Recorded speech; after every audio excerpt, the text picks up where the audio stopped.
अपना आदमी को लोकसभा में भेजना बहुत ज़रूरी था, क्योंकि जो एग्रीमेंट हमने साइन किया है, उसको अगर दिल्ली में कोई ब्लॉक करने का कोशिश करे, जो पहले हुआ है, तो नुकसान हम सबका होगा।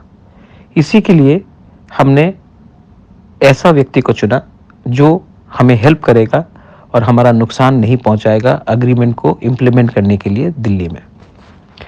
दूसरा बात है कि अगर मैंने पहले भी हत्या के तौर में कहा था, जिसने मुझे रुलाया है मैं उनको रुलाऊंगा, जिसने मेरे साथ पॉलिटिक्स किया है मैं उनके साथ पॉलिटिक्स करूंगा, अपने तीपरासा के साथ नहीं करूंगा। आज ये तय हो गया है कि तीपरा मोथा के बिना लोकसभा में कोई भी पार्टी को जीतना मुश्किल होगा। मैं आभारी हूं होम मिनिस्टर का कि उन्होंने हमें मौका दिया है अपना उम्मीदवार भेजने के लिए दिल्ली में, और मैं आभारी हूं कि हमारे तीपरासा को जो 75 साल से जो सफ़र कर रहे थे, आज एक मौका मिलेगा कि हम अपना अधिकार को, कॉन्स्टिट्यूशनल राइट्स को ले सकें। ये दूसरा कदम है।